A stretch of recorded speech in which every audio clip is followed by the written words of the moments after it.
Hello everyone, welcome to my channel share with Ashok. तो friends, आज हम रूरल बैंकिंग के मॉड्यूल ए में चैप्टर नंबर 2 का पार्ट 2 करेंगे। तो ये चैप्टर फ्रेंड्स आपका करेक्टरिस्टिक्स ऑफ रूरल सोसाइटी, यानी कि जो ग्रामीण समाज है उसकी क्या विशेषताएं, क्या खासियत होती है, उस पर ये चैप्टर है। और इस पार्ट में हम देखने वाले हैं फ्रेंड्स कि पंचायती राज सिस्टम या पंचायती राज इंस्टीट्यूशन क्या होता है, और डिफरेंट कमेटीज़ जो बनाई गई थी पंचायती राज इंस्टीट्यूशंस के लिए कौन कौन सी हैं, और उन्होंने जो रिकमेंडेशन दे रखी है उन्होंने क्या क्या रिकमेंडेशन दिया हुआ। जैसे बलवंत राय मेहता कमेटी ने क्या रिकमेंड किया है, अशोक मेहता कमेटी ने क्या रिकमेंडेशन दी, जीवी के राव कमेटी ने क्या रिकमेंड किया, एलएम सिंघवी कमेटी ने क्या रिकमेंड किया। तो ये सारे इंपॉर्टेंट टॉपिक्स हैं फ्रेंड्स, जो है ये लेक्चर इंपॉर्टेंट है। अगर आप रूरल बैंकिंग का एग्ज़ाम देने जाते हैं और इस लेक्चर से अगर आपको जो है मान लीजिए क्वेश्चन नहीं मिलता है, तो यकीन मानिए कि पेपर बहुत टफ जो है सेट किया गया है। अगर टफ पेपर नहीं सेट किया जाएगा, टफेस्ट नहीं सेट किया जाएगा, तो इस लेक्चर से बगैर क्वेश्चन पूछे पेपर बन ही नहीं सकता है। ओके, तो इतना इंपॉर्टेंट चैप्टर है, इतना इंपॉर्टेंट लेक्चर है ये पर्टिकुलरली। ओके, तो चलिए शुरू करते हैं फ्रेंड्स बिना किसी देरी के। लोकल इंस्टीट्यूशन की अगर हम बात करेंगे यहाँ पर, लोकल इंस्टीट्यूशन मतलब जो लोकल स्तर पर जो ढांचा होता है उसकी बात करें तो local institution, major local institution in rural areas are gram panchayat and primary agriculture credit societies. तो जो बड़े लोकल इंस्टीट्यूशंस हैं बड़े स्तर के, वो ग्रामीण एरिया में कौन कौन से हैं। एक तो ग्राम पंचायत है और दूसरा प्राइमरी एग्रीकल्चर क्रेडिट सोसाइटी है। इसको हम किसी और चैप्टर में मतलब जो है कवर करेंगे फ्रेंड्स, पढ़ेंगे वहाँ पर प्राइमरी एग्रीकल्चर क्रेडिट सोसाइटी के बारे में। और ग्राम पंचायत यहाँ पर हम पूरी तरह से मतलब जो है कवर करने वाले हैं। ओके, तो local institution, major local institution rural area में दो हैं, एक तो ग्राम पंचायत और दूसरा प्राइमरी एग्रीकल्चर क्रेडिट सोसाइटी। ठीक है, तो इन्हीं दोनों के बारे में हमें पढ़ना है, लेकिन ये वाला जो है हम प्राइमरी एग्रीकल्चर क्रेडिट सोसाइटी किसी दूसरे चैप्टर में पढ़ेंगे। ग्राम पंचायत के बारे में यहाँ पर हम बात करने वाले हैं। बात करते हैं setup of panchayati Raj institution. Okay, इसको कहीं कहीं पर PRI भी लिखा जाता है, पंचायती राज इंस्टीट्यूशन, तो ध्यान रखिएगा। ओके, पंचायती राज इंस्टीट्यूशन के सेटअप की बात हो रही है। A 3 tier structure of Indian administration for rural development is called Panchayati Raj. ठीक है, तो 3 टायर स्ट्रक्चर होता है। पहली बात ध्यान रखिएगा, 3 टायर स्ट्रक्चर का मतलब 3 लेवल हैं यहाँ पर, first level, second level and third level. ठीक है, यहाँ पर आता है आपके गांव, विलेज, यहाँ पर आपका आता है ब्लॉक स्तर पर बोलते हैं ना कि ब्लॉक चले जाइए आपका ये काम हो जाएगा। और यहाँ आता है आपका डिस्ट्रिक्ट, ठीक है, जिला, डिस्ट्रिक्ट, ब्लॉक और विलेज। ये 3 टायर स्ट्रक्चर होता है। 3 टायर डिटेल में चर्चा है, इसी बारे में ही पूरी चर्चा ही है, हर एक चीज़ को डिटेल में पढ़ेंगे, कोई चिंता की बात नहीं है। तो पहली बात यह ध्यान रखिएगा, पंचायती राज सिस्टम में कितने टायर का स्ट्रक्चर है, 3 टायर स्ट्रक्चर। ये क्वेश्चन पूछा जा सकता है आपसे कि पंचायती राज व्यवस्था हमारे देश में जो लागू, उसमें कितने टायर हैं, तो there is 3 tier structure. Okay, तो 3 tier structure of Indian administration for rural development. इसका उद्देश्य क्या है पंचायती राज का? ग्रामीण विकास, गाँव का विकास करना ही इनका एम है।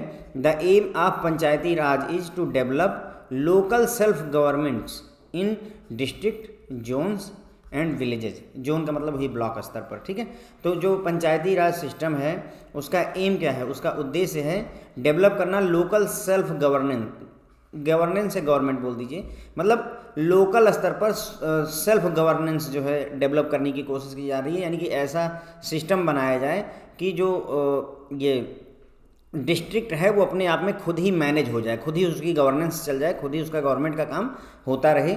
ठीक है, डिस्ट्रिक्ट लेवल पर भी, जोन लेवल पर भी और ब्लॉक लेवल पर भी। तो पंचायती राज का जो एम होता है वो यही होता है कि लोकल सेल्फ गवर्नेंस को डेवलप करना।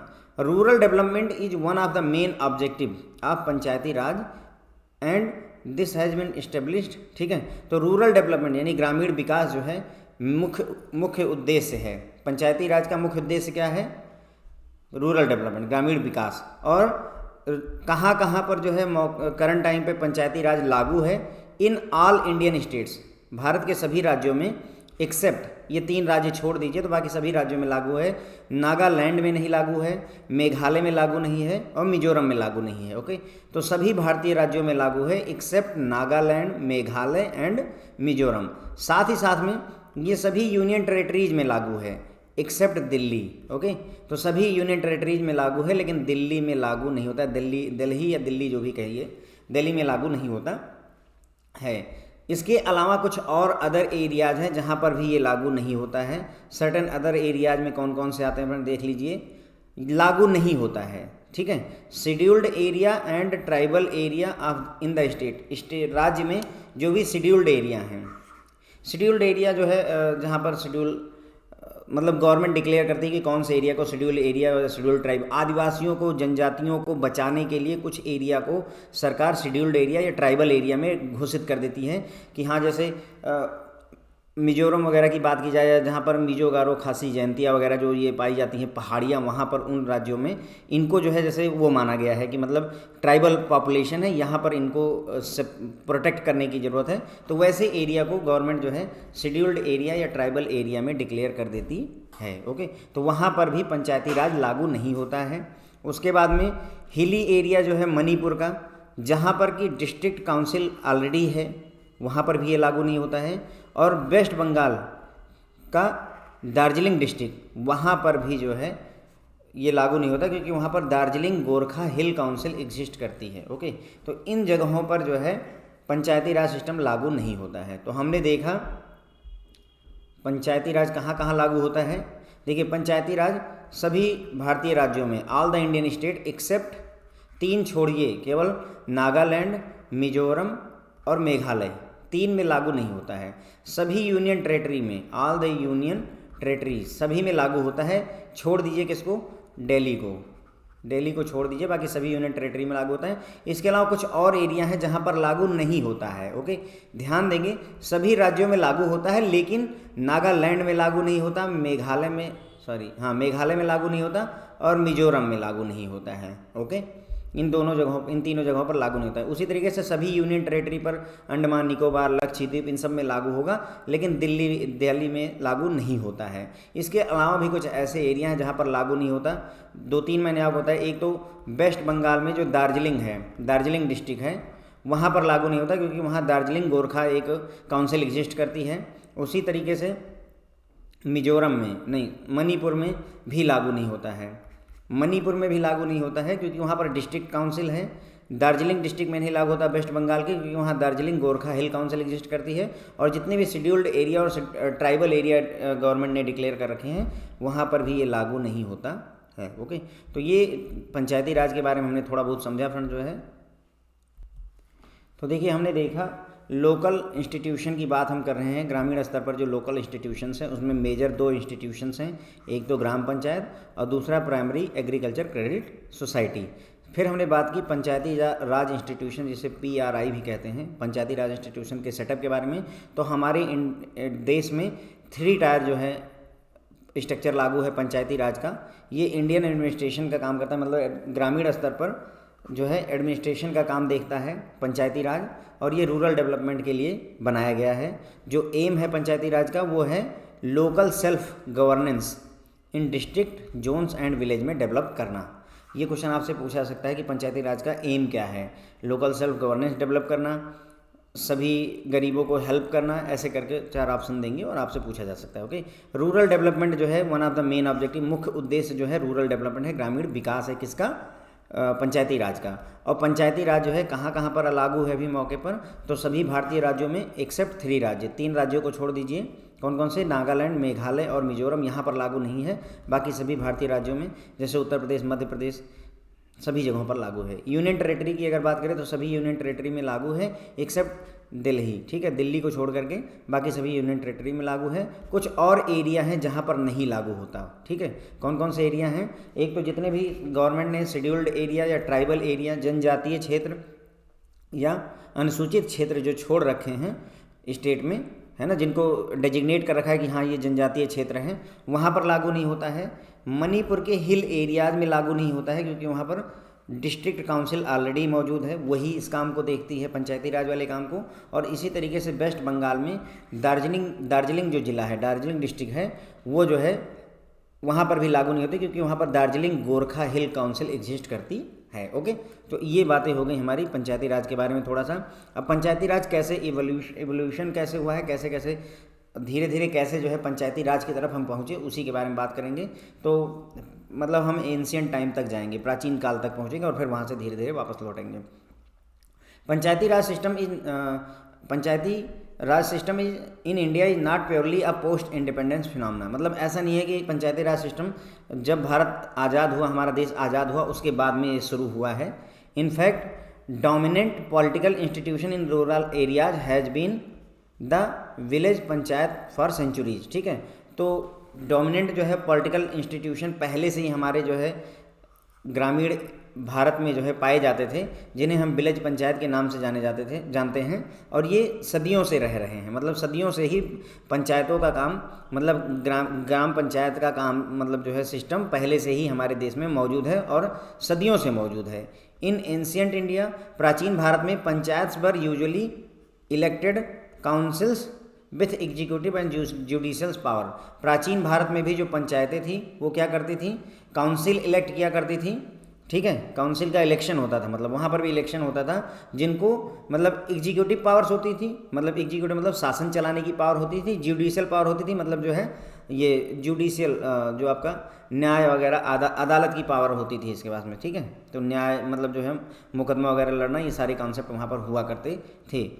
फॉरेन डोमिनेशन, जो विदेशियों का हमारे देश में आक्रमण हुआ है ना, डोमिनेशन जो उन्होंने किया, स्पेशली मुगल्स का और ब्रिटिश साम्राज्य का, and the natural and forced socio economic changes has undermine the importance of village panchayat. ठीक है, तो विदेशियों को डोमिनेंस की वजह से, विदेशियों को डोमिनेंस खास करके जो है मुगल साम्राज्य और ब्रिटिश साम्राज्य का जो डोमिनेशन था हमारे ऊपर जो है, हमारे ऊपर जो उन्होंने राज किया, और साथ ही साथ में नेचुरल और फोर्स जो सोशियो इकोनॉमिक चेंजेज हुए हैं, मतलब सामाजिक तौर पर और इकोनॉमिकल या फिर जो है वित्तीय तौर पर जो भी चेंजेज हुए हैं, उन्होंने जो है विलेज पंचायत के इंपॉर्टेंस को बढ़ाया है। ओके, इन प्री इंडिपेंडेंस पीरियड, मतलब आज़ादी से पहले, how ever the panchayats were instrument for dominance of the upper caste over the rest of the village.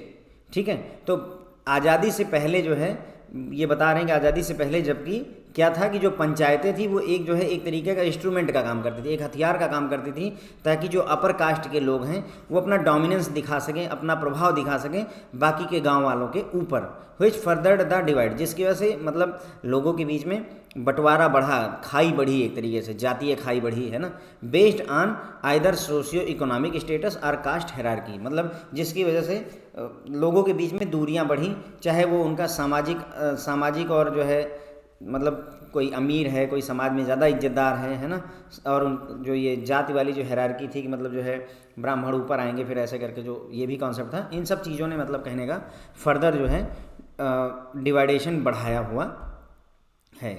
ठीक है, मतलब कहने का पंचायतें थी, लेकिन क्या पर्पस था वहाँ पर, डोमिनेंस दिखाना। Okay, the evolution of panchayati Raj system however got a flip after the attainment of independence and after the enactment of constitution. ठीक है, जो पंचायती राज सिस्टम था उसका जो इवोल्यूशन हो रहा था, धीरे धीरे विकास हो रहा था, वो बहुत तेज हो गया, उसको एक फ्लिप मिली, एक मौका मिला, कब, जब हमारा देश आज़ाद हुआ और जब हमारे देश में संविधान लागू हो गया। ठीक है, और फिर कॉन्स्टिट्यूशन ऑफ इंडिया में आर्टिकल नंबर 40 में लिखा गया है, क्या लिखा गया है, ये बात लिखी गई है, मतलब आर्टिकल, मतलब एक आर्टिकल डाला गया है सीधे सीधे हमारे कॉन्स्टिट्यूशन में, क्योंकि पंचायती राज को मजबूत करने की बात हो रही थी, इसलिए आर्टिकल 40 हमारे कॉन्स्टिट्यूशन कहता है, the state shall take step to organise village panchayat and empower them with such power and authority as may be necessary to enable them to function as unit of self government. Okay, तो मतलब राज्यों को ये ensure करने की ज़रूरत है, राज्य इंश्योर करें, ऐसे स्टेप्स लें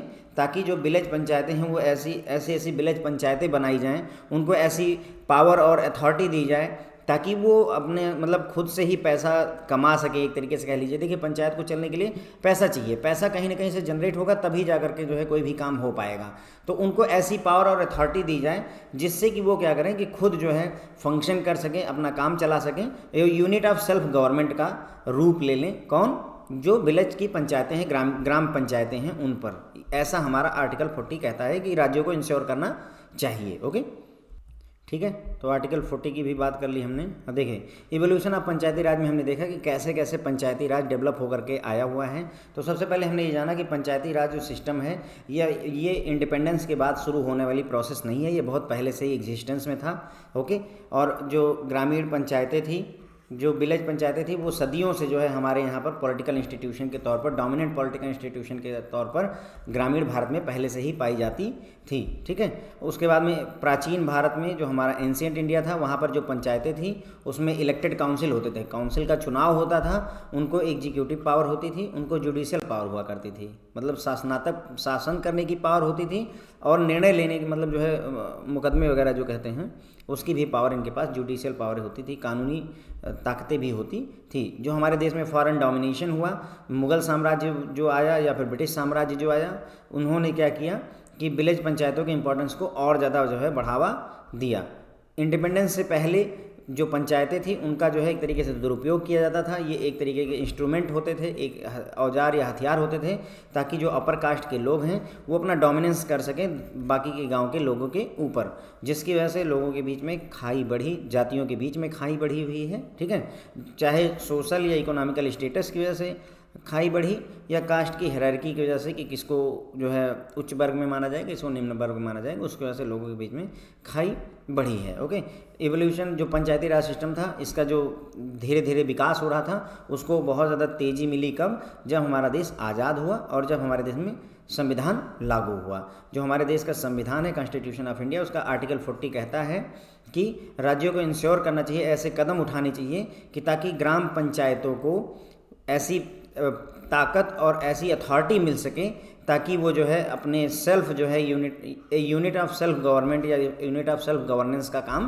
कर सकें, खुद में ही अपने आप में प्रॉपर तरीके से फंक्शन कर सकें, चल सकें। ओके, उसके बाद में बढ़ते हैं कमेटी ऑन पंचायती राज पर। कमेटी से क्वेश्चन बहुत पूछा जाता है, पर जो मैं कह रहा था कि बहुत ज़्यादा क्वेश्चन आपसे मान लीजिए पेपर में क्वेश्चन पूछा ही जाएगा, तो ये है कमेटी। ध्यान करके जाइएगा, बिना कमेटियों के रूरल बैंकिंग जाने वाली नहीं है। 2 से 4 5 तक क्वेश्चन आप एक्सपेक्ट कर सकते हैं। कई बार मैच द फॉलोइंग भी दिया जा सकता है, कई बार फिल इन मतलब जो है MCQ फॉर्मेट में भी दिया सकता है, या फिर 4 ऑप्शन जैसा भी हो। ओके, लेकिन यह है कि पूछा जाता है। तो कमेटी ऑन पंचायती राज पर बात करें, there were number of committees appointed by the government of India to study the implementation of self government at rural level and also recommend steps in achieving this goal. तो बहुत सारी कमेटियां जो है government of India ने appoint की थी ताकि वो स्टडी कर, जो कमेटियां हैं वो स्टडी कर सकें सेल्फ गवर्नमेंट के इम्प्लीमेंटेशन को ग्रामीण भारत में, और साथ ही साथ में इस टारगेट को कैसे अचीव किया जा सकता है उसके लिए स्टेप्स बता सकें। दो the recommendation of these committees our discussion below. ठीक है, नीचे जो है हमने डिस्कस किया हुआ है।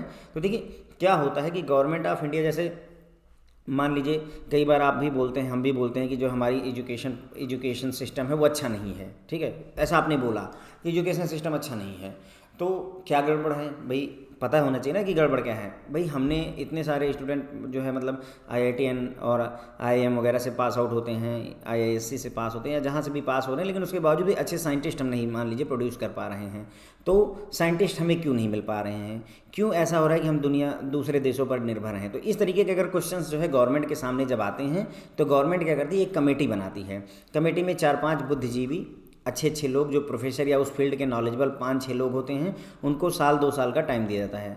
मैं यहाँ पर समझा रहा हूँ कि कमेटी का महत्व क्या है, क्या होता है एक्चुअल में, कमेटी क्यों ज़रूरी है। ओके, इसी बारे में बात हो रही है। तो वो 4-5 लोगों को अपॉइंट करते हैं, उनमें से कोई एक हेड होता है, उसी के नाम से वो कमेटी जानी जाती है। फिर वो कमेटी जो है अपना 1.5-2 साल पूरा समय ले करके फिर अच्छे से एक गहन स्टडी करके, डीप रिसर्च करके जो है डिटेल्स प्रोड्यूस करती है। अपनी रिकमेंडेशन 10 पेज 20 पेज 50 पेज जितने भी पेज की उसकी रिकमेंडेशन होती है वो गवर्नमेंट को देती है कि सर ये चीज़ें चेंज करने की आवश्यकता है। जैसे फॉर एग्जांपल जो आपका ये आया हुआ है सिस्टम, मिड डे मील का कॉन्सेप्ट आया हुआ, ये भी किसी कमेटी की ही रिकमेंडेशन है। या पंचायती राज सिस्टम जो लागू हुआ, ये किसी कमेटी की रिकमेंडेशन है। ओके, बिमल जलान कमेटी आई हुई है। RBI भी इसी तरीके से कमेटी अपॉइंटमेंट करती रहती है ना।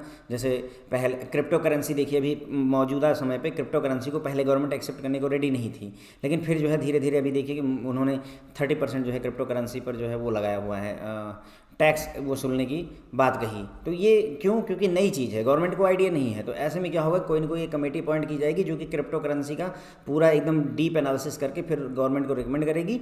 तब जा करके आने वाले भविष्य में ऐसा होगा कि हमारे पास भी क्रिप्टो करेंसीज अवेलेबल होंगी। अगर वो रिकमेंड नहीं करेगी तो हो सकता है ना भी हो। ओके, तो इस तरीके से पूरा जो है फ्रेंड्स जो है कमेटी का कॉन्सेप्ट ऐसे काम करता है। ओके, ये बहुत मतलब ऐसे समझ लीजिए कि जो हमारे देश में बहुत सारा विकास हुआ है, जैसे अभी एजुकेशन पॉलिसी चेंज हुई है, तो जो एजुकेशन पॉलिसी चेंज हुई ना, मेरे ख्याल से 2+3+3 ऐसे कुछ करके कॉन्सेप्ट आया हुआ है। तो ये एजुकेशन पॉलिसी किसी न किसी अच्छी कमेटी के रिकमेंडेशन पर ही चेंज हुई होगी। कुछ बुद्धिजीवी लोगों की टीम रही होगी जिन्होंने रिसर्च करके बताया होगा कि हमारे देश में ऐसा एजुकेशन सिस्टम लागू होना चाहिए। ओके, तो ये होता है फ्रेंड जो है कमेटी। वही बोल रहे हैं कि गवर्नमेंट ऑफ इंडिया ने बहुत सारी कमेटियां अपॉइंटमेंट की और उनसे कहा कि हमें बताओ कि ग्रामीण स्तर पर सेल्फ गवर्नेंस कैसे पैदा की जाए, सेल्फ गवर्नमेंट जो है बनाई जाए, इसके लिए क्या क्या किया जाना चाहिए। तो उन्होंने डिफरेंट कमेटी अपॉइंटमेंट की। उनमें से कुछ कमेटी, 4-5 कमेटी हमें पढ़नी है। पहली कमेटी आती है फ्रेंड जो है बलवंत राय मेहता कमेटी 1957। थोड़ा सा ईयर भी ध्यान रखते हुए चलिएगा, ज़रूरत पड़ सकती है क्योंकि कमेटी इतनी इंपॉर्टेंट है कि ईयर भी पूछा जा सकता है। ओके, तो बलवंत राय मेहता कमेटी जो हेड थे कमेटी के, उन्होंने रिकमेंड किया, इन्होंने ही रिकमेंड किया था कि 3 टायर स्ट्रक्चर होना चाहिए पंचायती राज सिस्टम में। इनका ही रिकमेंडेशन है। बलवंत राय मेहता ने कहा कि 3 टायर स्ट्रक्चर बनना चाहिए। तो सरकार ने कहा कि आपको रूरल गवर्नेंस जो है करवानी है, तो कैसे किया जाए। तो इन्होंने स्टडी की और फिर उन्होंने कहा कि सर ऐसा करिए, 3 टायर स्ट्रक्चर बनाइए। ग्रामीण स्तर पर जो है ग्राम पंचायत करिए, ब्लॉक स्तर पर जो है पंचायत समिति बनाइए और जिला स्तर पर जिला परिषद बनाइए। अब जो जिला अधिकारी है उसको जिला परिषद का हेड बना दीजिए, ये सारी चीज़ों को देखेगा। जो काम ग्राम पंचायत करेगी उसको सुपरवाइजरी का काम करेगी ये पंचायत समिति, और उसके भी ऊपर इंस्पेक्शन का काम करेगी जिला पंचायत, और इससे भी ऊपर स्टेट गवर्नमेंट रहेगी जो इसके जिला पंचायत जिला परिषद के काम को देखेगी। तो इस तरीके के रिकमेंडेशन जो है बलवंत राय मेहता कमेटी ने दी थी। The recommendation it recommended 3 tyre. पहली बात तो ध्यान रखिएगा, बलवंत राय मेहता की सबसे जो खास बात थी, इन्होंने 3 टायर जो है 3 टायर स्ट्रक्चर का कॉन्सेप्ट दिया था। 3 टायर कौन कौन से थे? ग्राम पंचायत, पंचायत समिति और जिला परिषद। ठीक है, सबसे नीचे ग्राम पंचायत, उससे ऊपर पंचायत समिति जो कि ब्लॉक स्तर पर आती है, और फिर आता है जिला परिषद जो कि जिला स्तर पर या डिस्ट्रिक्ट लेवल पर आता है। ओके, यहाँ पर थोड़ा सा मैंने समराइज किया है। देखिए, ग्राम पंचायत विलेज लेवल पर होती है, पंचायत समिति ब्लॉक स्तर पर होती है, जिला परिषद डिस्ट्रिक्ट लेवल पर होता है। जो ग्राम पंचायत के रिप्रेजेंटेटिव होते हैं उन्हें डायरेक्टली चुना जाता है, और जो पंचायत समिति और जिला परिषद के मेंबर्स होते हैं, जो रिप्रेजेंटेटिव होते हैं, उनको इनडायरेक्टली इलेक्ट किया जाता है। जो ये लोग सेलेक्ट होते हैं ना, ग्राम पंचायत में जो इलेक्शन होता है, पहले ग्राम पंचायत में इलेक्शन हुआ जिसकी वजह से लोग चुने गए, फिर वो लोग जो है आगे बढ़ करके और चुनते हैं किसको? इन लोगों को। ठीक है, समझ गए फ्रेंड्स जो है। तो इनडायरेक्टली इलेक्टेड होते हैं, ये भी इनडायरेक्टली इलेक्टेड होते हैं। Directly elected representative to constitute the gram panchayat. Okay, तो डायरेक्टली इलेक्टेड जो रिप्रेजेंटेटिव होते हैं उनसे मिलकर के बनती है ग्राम पंचायत, और इनडायरेक्टली इलेक्टेड जो रिप्रेजेंटेटिव होते हैं उनसे बनती है पंचायत समिति और जिला परिषद। Okay, planning and development are the primary objective of the panchayati Raj system. Planning करना, डेवलपमेंट करना ही प्राइमरी उद्देश्य है पंचायती राज सिस्टम का। पंचायत समिति, देखिए इसके अगले लेक्चर में हम पंचायत, ये ग्राम पंचायत, पंचायत समिति और जिला परिषद तीनों के डिटेल में वर्क के बारे में पढ़ेंगे। अभी यहाँ थोड़ा थोड़ा केवल इंट्रोडक्शन टाइप का हो रहा है। पंचायत समिति शुड बी एग्जीक्यूटिव बॉडी, यानी कि जो है शासनात्मक बॉडी होगी कौन? पंचायत समिति। And zila parishad will act as advisory and supervisory body. Okay, तो यानी कि ग्राम पंचायत सब कुछ करेगी, जो एग्जीक्यूटिव बॉडी होगी वो कौन? पंचायत समिति क्या होगी? एग्जीक्यूटिव बॉडी होगी। जिला परिषद क्या होगी? एडवाइजरी या सुपरवाइजरी, यानी जिला परिषद जो है सलाह देगी, सुपरवाइज करेगी काम को, काम नहीं करती एक हिसाब से, केवल सलाह देती है और देखती है कि सब सही हो रहा है कि नहीं। एग्जीक्यूटिव बॉडी का काम पंचायत समिति को मिला हुआ है। जो डिस्ट्रिक्ट कलेक्टर होगा, जो जिले के डिस्ट्रिक्ट मजिस्ट्रेट, डिस्ट्रिक्ट कलेक्टर बोलते हैं उनको, विल बी मेड चेयरमैन, इनको चेयरमैन बनाया जाएगा जिला परिषद का। तो जिला परिषद का जो हेड होता है उसे चेयरमैन बोलते हैं, और उसे डिस्ट्रिक्ट कलेक्टर ऑटोमेटिकली हो जाता है। जो भी डिस्ट्रिक्ट कलेक्टर होगा वो जिला परिषद का चेयरमैन होगा। Okay, it is it also requested for provisioning resources so as to help them discharge their duties and responsibilities. इसने ये भी रिक्वेस्ट की गवर्नमेंट से कि रिसोर्सेज की प्रोविजनिंग की जाए, मतलब रिसोर्सेज को बांटा जाए इनके बीच में, किसके, विलेज यानी ग्राम पंचायत और पंचायत समिति, ग्राम पंचायत, पंचायत समिति और जिला परिषद के बीच में रिसोर्सेज को आपस में बांट दिया जाए, ताकि कुछ पैसे इनको मिलते रहें और जिसकी सहायता से अपनी जिम्मेदारियों और ड्यूटी को निभा सकेंगे। ओके, बिना पैसों के तो कोई काम चलना ही नहीं है। Balwant Rai Mehta committee further revitalize the development of panchayat in the country. तो बलवंत राय मेहता ने क्या किया कि पंचायतों के महत्व को जो है बढ़ा दिया, रिवाइटलाइज किया, दोबारा से पुनर्जीवित कर दिया कि नहीं, पंचायतें बहुत जरूरी हैं हमारे देश के लिए। The report recommended that panchayati Raj institution can play a substantial role in community development programmes throughout the country. जो रिपोर्ट थी उसने रिकमेंड किया कि पंचायती राज जो इंस्टीट्यूशंस हैं वो एक महत्वपूर्ण रोल अदा कर सकते हैं कम्युनिटी डेवलपमेंट में। ठीक है, पूरे देश में कम्युनिटी डेवलपमेंट में बहुत ज़्यादा इंपॉर्टेंट रोल अदा कर सकते हैं कौन, पंचायती राज इंस्टीट्यूशंस। ओके, जो the objective of panchayat 10 was democratic decentralisation. इस शब्द पे ध्यान रखिएगा, इससे क्वेश्चन पूछा जा सकता है कि जो पंचायती राज का जो मेन उद्देश्य था वो यही था कि डेमोक्रेटिक डिसेंट्रलाइजेशन करना। मतलब डिसेंट्रलाइजेशन मतलब कि सारी पावर जो है एक ही व्यक्ति के पास, सिर्फ केंद्र सरकार के पास सारी पावर ना रहे।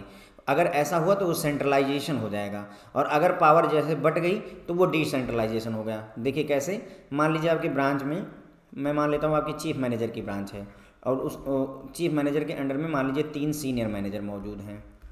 अब अगर सोचिए कि छोटा से छोटा खर्चा है, 10 रुपये का मान लेता हूँ मैं, स्टेपलर की कांटी लानी है आपको, ठीक है, पिन लानी है, और उस 10 रुपये के खर्चे के लिए अगर चीफ मैनेजर की परमिशन लेनी पड़ रही है तो इसका मतलब यहाँ पर पावर का सेंट्रलाइजेशन हो रखा हुआ है। मतलब कि सारी पावर चीफ मैनेजर जो सर हैं उन्हीं के पास में मौजूद है।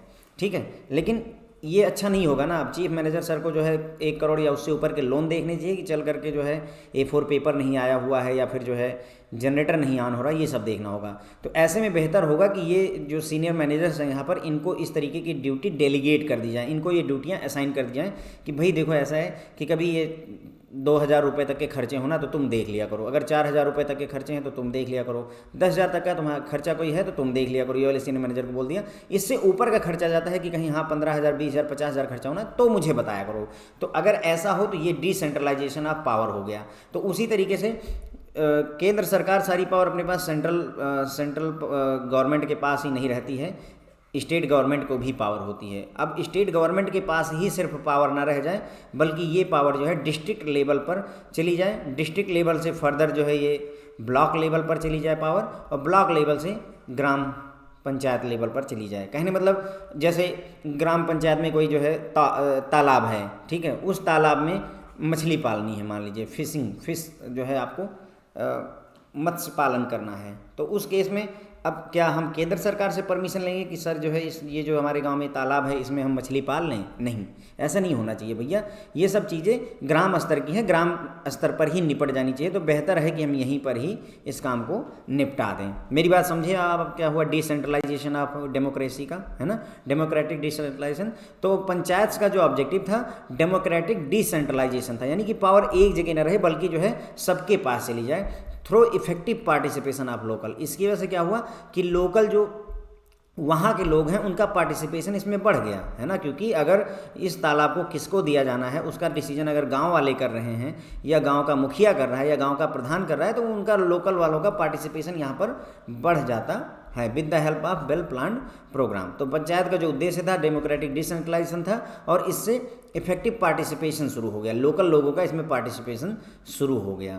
Even then prime minister of India, उस समय जो भारत के प्रधानमंत्री थे पंडित जवाहरलाल नेहरू, उन्होंने मतलब जो है पंचायत सिस्टम को डिफेंड करते हुए कहा कि नहीं, पंचायत सिस्टम अच्छा है। उन्होंने कहा था the dot authority and power must be given to the people in the village.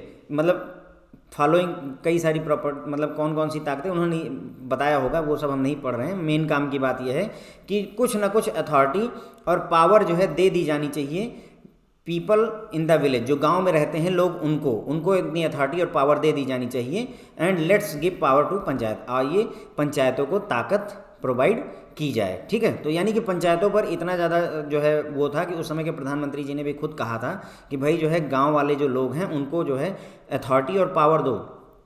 जैसे मान लीजिए डेथ सर्टिफिकेट बनवाना है, कि किसी की डेथ हो गई और डेथ सर्टिफिकेट बनवाना है। अब सोचिए अगर आपके गांव में ही अगर ये काम हो जाए, आपको कहीं ना जाना पड़े, तो कितना बेहतर होगा। क्योंकि भाई गांव में वहाँ पर प्रधान होगा, मुखिया होगा, कोई ना कोई होगा। अगर उसको इतनी अथॉरिटी दे दी जाए कि हाँ इनकी डेथ हुई है और उन्हें ये बात कन्फर्म करके अगर ये डेथ सर्टिफिकेट इशू कर दें तो व्यक्ति के लिए आसान हो जाएगा। ओके, तो यही है डिसेंट्रलाइजेशन ऑफ डेमोक्रेसी। ओके, तो ये ढेर सारी रिकमेंडेशन हमने यहाँ पर पढ़ी फ्रेंड, जो है बलवंत राय मेहता कमेटी की।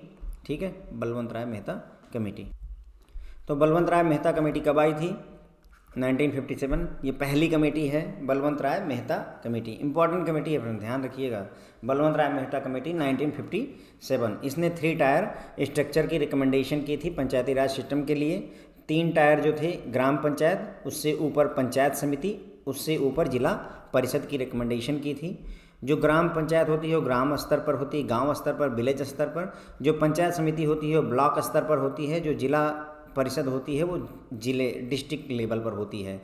जो ग्राम पंचायत के रिप्रेजेंटेटिव होते हैं उनका चुनाव डायरेक्टली किया जाता है, लोग वोट डालते हैं। और जो ग्राम समिति और जिला परिषद के लोग रिप्रेजेंटेटिव होते हैं उनका चुनाव डायरेक्टली नहीं होता, इनको ग्राम पंचायत के जो लोग होते हैं, मेंबर्स होते हैं, वो लोग इलेक्ट करते हैं। ओके, डायरेक्टली इलेक्टेड जो मेंबर्स होते हैं वो ग्राम पंचायत को कॉन्स्टिट्यूट करते हैं, बनाते हैं। और इनडायरेक्टली इलेक्टेड जो रिप्रेजेंटेटिव होते हैं उनसे पंचायत समिति और जिला परिषद बनता है।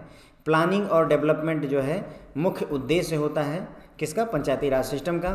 पंचायत समिति जो होती है वो एग्जीक्यूटिव बॉडी होती है, ध्यान देंगे, पंचायत समिति एग्जीक्यूटिव बॉडी होती है। जिला परिषद एडवाइजरी और सुपरवाइजरी बॉडी होती है। जो जिला परिषद होती है उसका चेयरमैन कौन होता है? डीसी, डिस्ट्रिक्ट कलेक्टर या डिस्ट्रिक्ट मजिस्ट्रेट, दोनों एक ही बात है। It also request for provisioning resources so as to help them discharge their duties and responsibility। तो बलवंत राय मेहता कमेटी ने कहा था कि प्रोविजनिंग ऐसी की जानी चाहिए रिसोर्सेज की, मतलब रिसोर्सेज को इस तरह से बांटिए ताकि इनके पास फंड आए हर एक के पास, और ये जो है अपनी ड्यूटी को निभा सकें, अपनी रिस्पॉन्सिबिलिटी को ये निभा सकें। तो बलवंत राय मेहता जो कमेटी थी उसने पंचायत के डेवलपमेंट, है ना, पंचायत के डेवलपमेंट के कार्य को पुनर्जीवित कर दिया था। रिपोर्ट ने रिकमेंड की थी कि पंचायती राज इंस्टीट्यूशन बहुत इंपॉर्टेंट रोल प्ले कर सकता है कम्युनिटी डेवलपमेंट में पूरे देश में। ओके, पंचायत का जो ऑब्जेक्टिव था, उद्देश्य था डेमोक्रेटिक डिसेंट्रलाइजेशन। तो पंचायत का जो उद्देश्य था, ऑब्जेक्टिव था, वो डेमोक्रेटिक डिसेंट्रलाइजेशन था। पावर को डिसेंट्रलाइज करने का उद्देश्य था यहाँ पर, ताकि लोग, जो लोकल के लोग हैं, जो वहाँ के नेटिव लोग हैं, वो पार्टिसिपेट कर सकें। ओके, इवन उस समय के प्राइम मिनिस्टर पंडित जवाहरलाल नेहरू जी ने भी कहा था कि पंचायतें ज़रूरी हैं, इसलिए आइए जो है जो ग्राम पंचायतें हैं उनको अथॉरिटी या पावर दे दी जाए। जो कि गाँव में रहने वाले लोग हैं उनको पावर दे देते हैं ताकि वो अपना निर्णय खुद ले सकें। Let's give power to panchayat, पंचायतों को पावर दे दी जाए। ठीक है, तो बलवंत राय मेहता कमेटी कब आई थी फ्रेंड्स, एक बार फिर से देख लीजिए। 1957, 1947 में देश आज़ाद हुआ था। 10 ईयर ऐड अगर हम करें तो 1957 में ये कमेटी आई हुई थी। आगे बढ़ते हैं, दूसरी कमेटी उठाएंगे, अशोक मेहता कमेटी।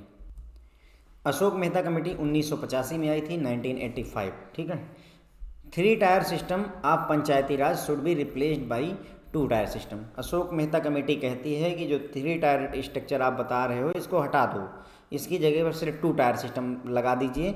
जिला parishad at district level and below it the Mandal panchayat consisting of group of villages covering a population of 15,000 to 20,000। तो इन्होंने कहा, देखिए बलवंत राय मेहता कमेटी 1957 में आई थी, 1947 से 10 ईयर बाद 1957 में बलवंत राय मेहता कमेटी आई।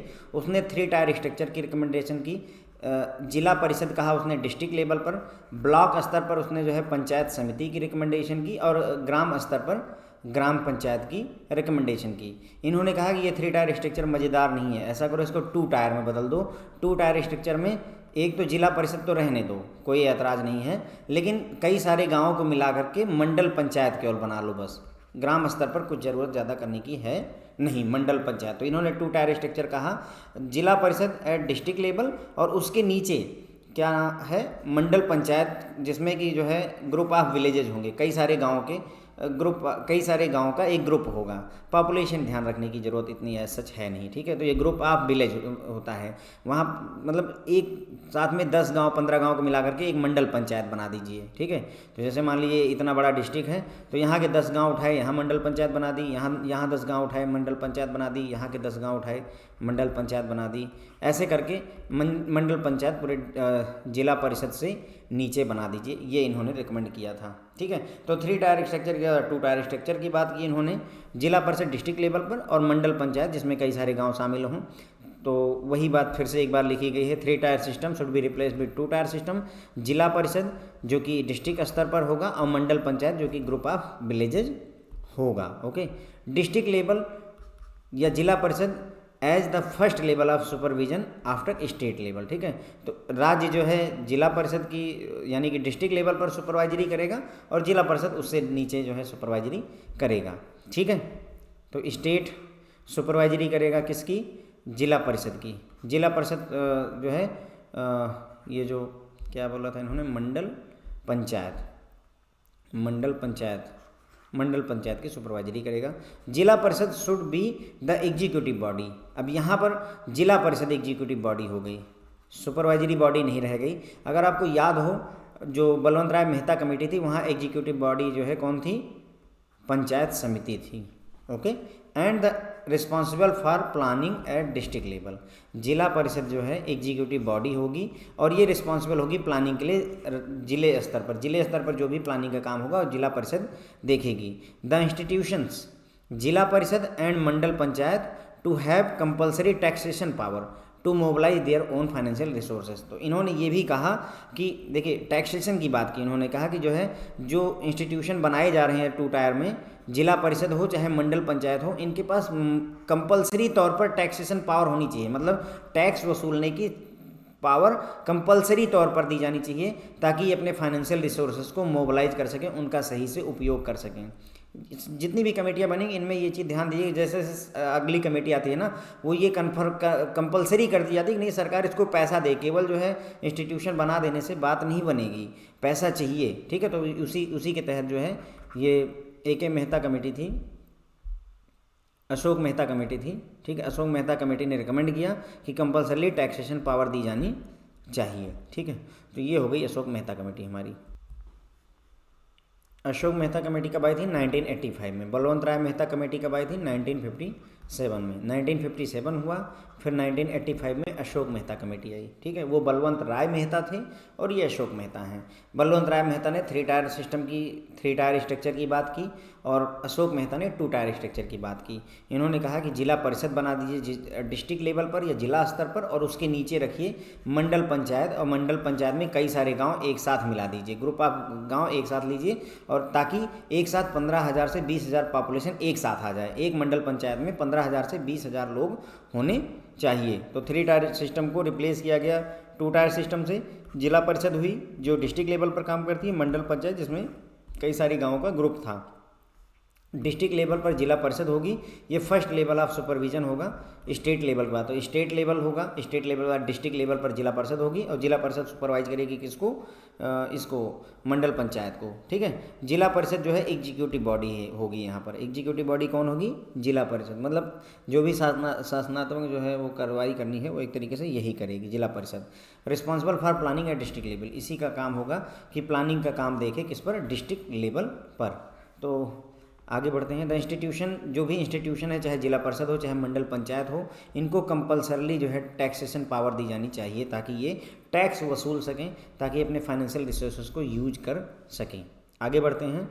1985 में ही जो है GVK राव कमेटी आई। इसने क्या बताया, फ्रेंड्स एक गड़बड़ हो गई है, इसको ठीक करते हैं, वरना 1 नंबर आपके जा सकते हैं। ये ना मिस्टेक हो चुकी है, ये 77 है फ्रेंड्स, ओके। 1977 में 1977 में आई थी अशोक मेहता कमेटी। तो 1957, फिर 1977, और फिर 19 जो है 85 में आई थी, लेकिन वो वो राव कमेटी आई थी। ओके, तो थोड़ा सा ये मिस्टेक हुआ है मेरे से। अशोक मेहता कमेटी 1977 में अशोक मेहता कमेटी 1977 में आई थी, ना कि 1985 में आई थी। 1985 में आई थी लेकिन GV.K. राव कमेटी आई थी। तो अभी तक की अगर मैं कमेटी की बात करूं तो बलवंत राय मेहता कमेटी 1957, इसको हमने कैसे याद किया था, 1947 में जो है देश आज़ाद हुआ था, उससे 10 ईयर ऐड करके 1957 पहुँचे थे। फिर 20 ईयर और बीते तो आई 1977 में अशोक मेहता कमेटी। कौन आती? अशोक मेहता कमेटी। और अशोक मेहता कमेटी में अगर हम थोड़ा सा टाइम और ऐड कर दें, 77 और 85 में कितने का डिफरेंस है फ्रेंड? 8 ईयर्स का मेरे ख्याल से, है ना। 8 ईयर्स अगर आप और ऐड करते हैं तो ये आ जाते हैं 1985 में GV.K. राव कमेटी। ठीक है, तो ऐसे ये कमेटियाँ चल रही हैं अभी तक। तो हमने बलवंत राय मेहता पढ़ ली, उसके बाद 1977 में आई हुई 1977 में आई हुई अशोक मेहता कमेटी पढ़ ली, और अब हम 1985 में आई हुई GV.K. राव कमेटी की रिकमेंडेशन पढ़ने जा रहे हैं। तो GV.K. राव कमेटी क्या कहती है? ये बोलते हैं कि zila parishad to be the most important body in the scheme of democratic decentralisation. Democratic decentralisation के बारे में मैंने आपको समझाया कि सारी पावर एक ही जगह नहीं होनी चाहिए, बाकी लोगों में बट जानी चाहिए, तो दैट इज डेमोक्रेटिक डिसेंट्रलाइजेशन। तो जिला परिषद सबसे इम्पॉर्टेंट बॉडी होगी, मोस्ट इम्पॉर्टेंट बॉडी होगी किसमें? डेमोक्रेटिक डिसेंट्रलाइजेशन, यानी कि पंचायती राज में। Zila parishad to be the principal body to manage the development programme at district level. तो जिला परिषद जो होगी वो प्रिंसिपल बॉडी होगी, मुख्य बॉडी होगी डेवलपमेंट प्रोग्राम को मैनेज करने के लिए जिले स्तर पर, डिस्ट्रिक्ट लेवल पर। The district and lower levels of panchayati Raj system to be assigned with specific planning, implementation and monitoring of rural development programme. तो इन्होंने ये कहा कि जो डिस्ट्रिक्ट लेवल पर या लोअर लेवल पर जो भी पंचायती राज सिस्टम के लोग हैं या जो सिस्टम है उनको असाइन किए जाएंगे specific planning, implementation and monitoring of rural development programme. तो मतलब इन्होंने क्या किया कि बाकायदा बंटवारे की बात की कि जो डिस्ट्रिक्ट लेवल पर जो कमेटी है वो क्या जिम्मेदारी निभाएगी, उससे नीचे वाली और उससे नीचे वाली या जो भी हैं, इनको क्या क्या जिम्मेदारियां, क्या क्या काम सौंपे जाएंगे, एकदम स्पेसिफिक होने चाहिए। ये बात की रिकमेंडेशन इन्होंने की। इन्होंने साथ ही साथ ये भी कहा कि डिस्ट्रिक्ट डेवलपमेंट कमिश्नर की पोस्ट क्रिएट की जाए। इन्होंने अशोक मेहता कमेटी ने क्या किया था, जो डिस्ट्रिक्ट कलेक्टर वगैरह थे उन्हीं को ही यूज कर लिया था। इन्होंने GV.K. राव कमेटी आगे बढ़ती है और ये बोलती है कि जो है उसको मत परेशान करो, डिस्ट्रिक्ट मजिस्ट्रेट के पास काम की कमी नहीं है, ऐसा करो डिस्ट्रिक्ट डेवलपमेंट कमिश्नर की पोस्ट ही क्रिएट कर दो जिसका काम ही डेवलपमेंट का काम देखना हो। Okay, and he will be the chief executive officer of the जिला परिषद, और उसे CEO बना दो। तो एक नई पोस्ट क्रिएट की जाती है DDC, डिस्ट्रिक्ट डेवलपमेंट कमिश्नर की, जिसके जो कि जिला परिषद के CEO का काम करते हैं। ओके, तो एक नया पद ही क्रिएट कर दिया जाता है, एक नया पोस्ट बनाई जाती है। Elections to the levels of panchayati Raj system should be held regularly. और साथ ही साथ में इन्होंने ये भी कहा कि जो पंचायती राज सिस्टम के जो इलेक्शंस होते हैं, जिस भी लेवल पर अगर इलेक्शन है तो उसे रेगुलरली होना चाहिए, उसमें कोई कोताही कंजूसी नहीं होनी चाहिए, हमें फॉलो करना है रूल्स को। ठीक है, आगे बढ़ते हैं। और फिर अगली कमेटी आती है 1986 में, LM सिंघवी कमेटी आती है 1986 में, LM सिंघवी कमेटी। ठीक है, तो हमने यहाँ पर GV.K. राव में बहुत ज़्यादा था नहीं फ्रेंड, तो छोटी सी बात थी। तो GV.K. राव कमेटी कब आई थी? 1985 में। तो सबसे पहले आती है बलवंत राय मेहता कमेटी 1957 में। फिर आती है अशोक मेहता कमेटी 1977 में। फिर आती है GV.K. राव कमेटी, या इसे हम राव ही कह दें, राव कमेटी आती है, और ये आती है 1985 में।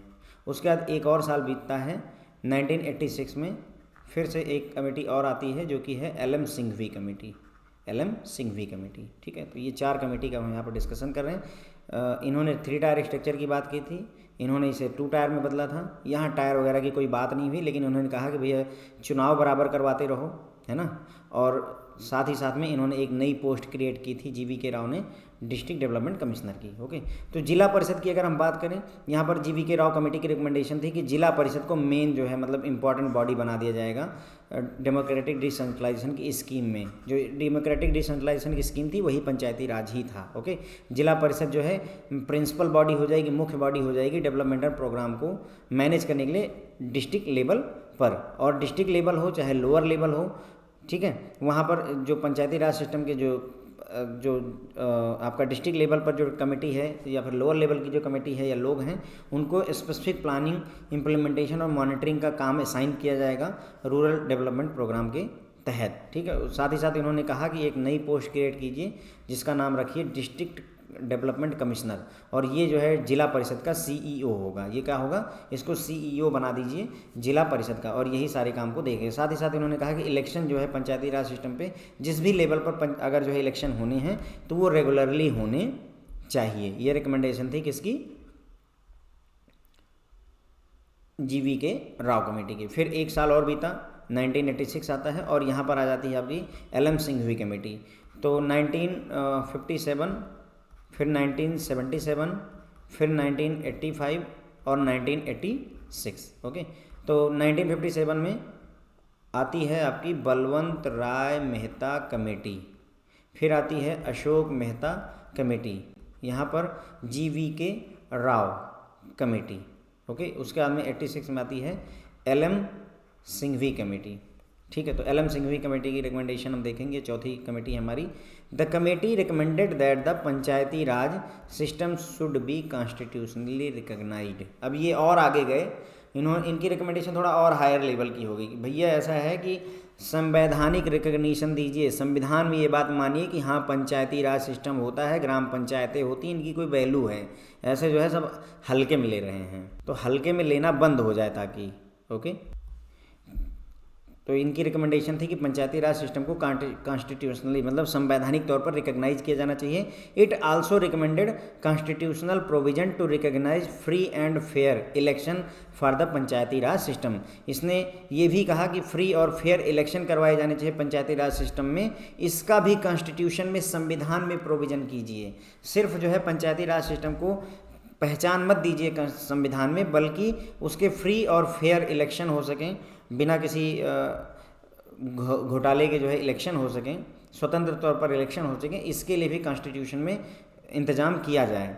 The committee recommended reorganising of villages to make gram panchayats more viable.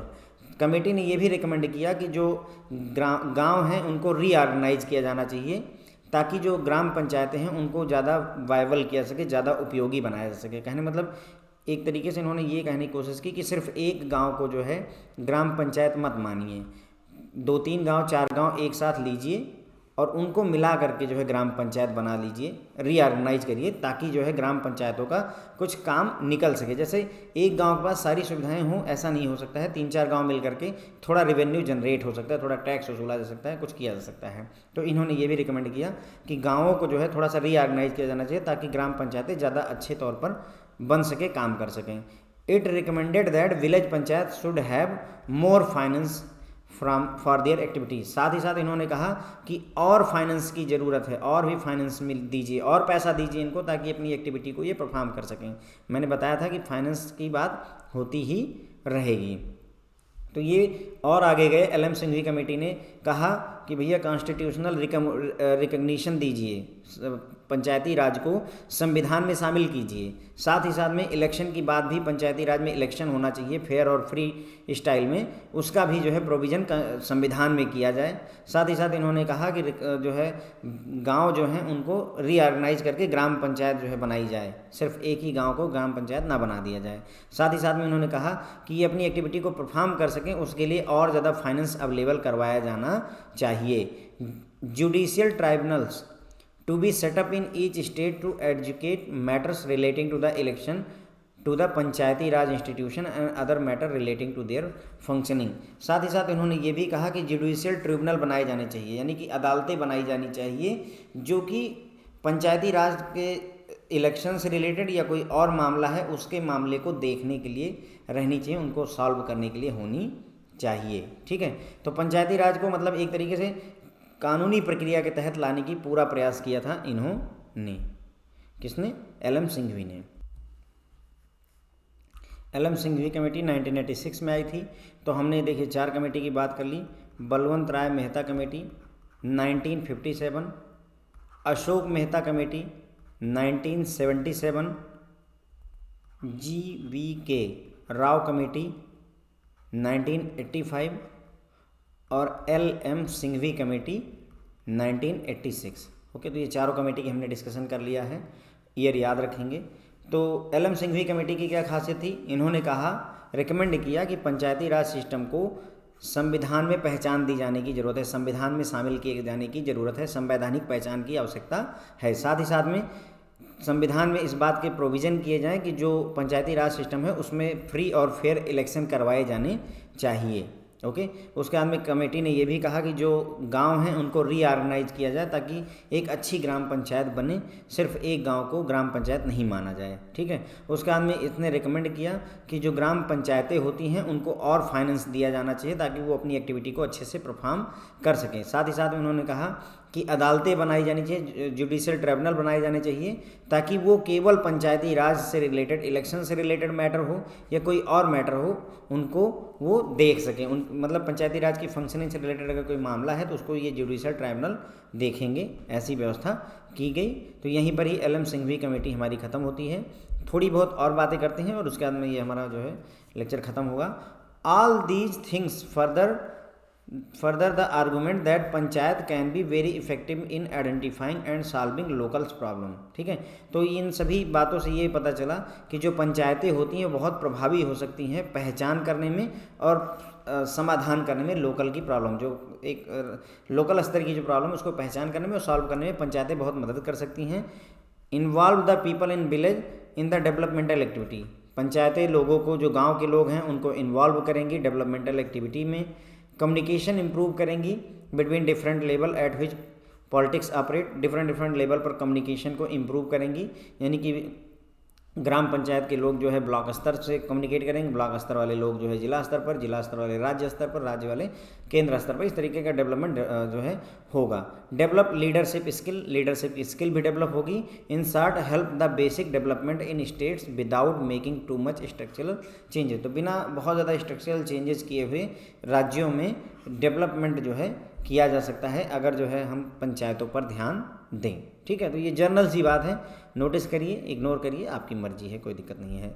फिर आगे बढ़ते हैं, ये ध्यान रखिएगा, Rajasthan and Andhra Pradesh were first to adopt panchayati Raj system in 1959। तो राजस्थान और आंध्र प्रदेश दो ऐसे राज्य हैं जिन्होंने सबसे पहले जो है पंचायती राज सिस्टम को 1959 में अडॉप्ट किया था, स्वीकार किया था। बाकी राज्यों ने धीरे धीरे इसको फॉलो किया है। Though there are variations among states, there are some feature that are common, मतलब राज्यों में वेरिएशन है। पंचायती राज सिस्टम में, पंचायती राज इंस्टीट्यूशन में अलग अलग राज्यों में अलग अलग सिस्टम चला हुआ है, फिर भी कुछ कॉमन फीचर्स जरूर मौजूद हैं।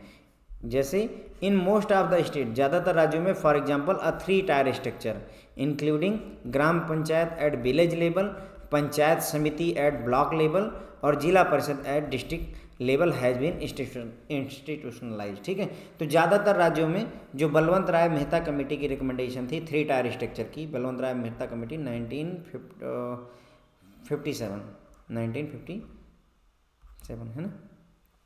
ठीक है, तो बलवंत राय मेहता कमेटी की जो रिकमेंडेशन थी 3 टायर स्ट्रक्चर की, वो ज़्यादातर राज्यों में लागू हुई।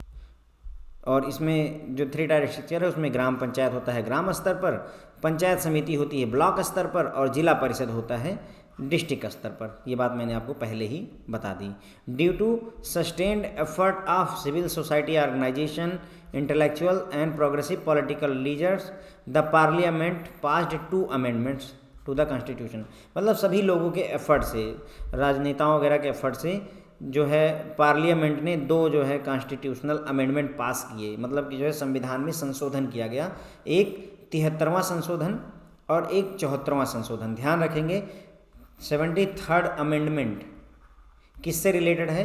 पंचायती राज से संबंधित है। 74th अमेंडमेंट किससे रिलेटेड है? अमेंडमेंट की मैं बात कर रहा हूँ, ध्यान देंगे, आर्टिकल नहीं है, मेरी बात सुनिए, ये आर्टिकल नहीं है, 73वां संशोधन है, कॉन्स्टिट्यूशनल अमेंडमेंट की बात कर रहा हूँ मैं। आर्टिकल 73 या आर्टिकल 74 की बात नहीं कर रहा हूँ, कंफ्यूज नहीं होना है, क्योंकि एग्जाम में अगर गलती से पूछ लिया तो आप तुरंत ही दिमाग लड़ाओगे, मुझे पता है इस बात की गलती करोगे, इसलिए थोड़ा ध्यान दिलवा रहा हूँ कि 73वां संशोधन किया गया किसके लिए, पंचायत के लिए। और जो 74वां संशोधन या 74th अमेंडमेंट हुआ था वो किसके लिए हुआ था, म्यूनसिपालिटीज़ के लिए, अर्बन लोकल बॉडीज़ के लिए। ओके, तो गवर्नमेंट ऑफ इंडिया ने दो जो है वो कॉन्स्टिट्यूशनल अमेंडमेंट किए, संविधान संशोधन किए। एक तो 73rd constitutional amendment for rural local bodies जिन्हें पंचायत कहते हैं, और 74th कॉन्स्टिट्यूशनल अमेंडमेंट हुआ जो कि अर्बन लोकल बॉडीज़ के लिए था, जैसे म्यूनसिपालिटीज़ है ना, आप बोलते हैं जो मेयर वगैरह चुने जाते हैं, making them institutions of self government. ठीक है, तो ये इन जो ये आपका अमेंडमेंट आया इसकी वजह से ये जो है इंस्टीट्यूशन ऑफ सेल्फ गवर्नमेंट बन गए। ओके, यही तो हम चाहते थे पंचायती राज के through. It was recommended that within a year all state passed their own act in conformity to amendment constitutional provision. तो ये रिकमेंड किया गया था कि एक साल के अंदर में सभी राज्यों को अपने राज्य में एक्ट पास कर लेना होगा, ऐसा एक्ट पास करिए जो भी रिकमेंडेशन की गई हैं 73rd जो आपका कॉन्स्टिट्यूशनल अमेंडमेंट है उसकी कन्फर्मिटी में, उससे मिलता जुलता ही आप अपना खुद का जो है कानून बना सकते हैं, लेकिन जो गवर्नमेंट की रिकमेंडेशन उसको आपको फॉलो करना पड़ेगा फ्रेंड्स। ओके, तो ये हो गया हमारा लेक्चर लगभग ख़त्म। तो सबसे पहले राजस्थान और आंध्र प्रदेश दो स्टेट हैं जिन्होंने सबसे पहले 1959 में पंचायती राज सिस्टम को अडॉप्ट किया था, बाकी राज्यों ने धीरे धीरे इसको अडॉप्ट किया। ठीक है, अलग अलग राज्यों में पंचायती राज सिस्टम में वेरिएशन है, लेकिन कुछ कॉमन फीचर हैं, जैसे ज़्यादातर जो राज्य हैं उनमें 3 टायर स्ट्रक्चर फॉलो होता है, जिसमें ग्राम पंचायत होती है विलेज लेवल पर, ब्लॉक स्तर पर जो है पंचायत समिति होती है, और डिस्ट्रिक्ट लेवल पर आपका जिला परिषद होती है। ठीक है, उसके बाद में कॉन्स्टिट्यूशन में 2 अमेंडमेंट किए गए, एक तो 73rd अमेंडमेंट, 73वां संशोधन कहेंगे, ये किसके लिए किया गया था 73rd अमेंडमेंट, ये किया गया था रूरल लोकल बॉडीज़ के लिए, यानी कि ग्रामीण स्तर पर, ये कौन सी पंचायतें। ठीक है, और उसके बाद 74th जो है अमेंडमेंट किया गया, ये किसके लिए किया गया, अर्बन शहरी इलाकों में जो लोग शहरी लोकल बॉडीज़ थी उनके लिए, जैसे म्यूनसिपालिटीज़ के लिए। ओके, तो म्यूनसिपालिटीज़ के लिए भी 73rd अमेंडमेंट किससे रिलेटेड है, पंचायती राज से रिलेटेड है, खास करके पंचायतों से रिलेटेड है।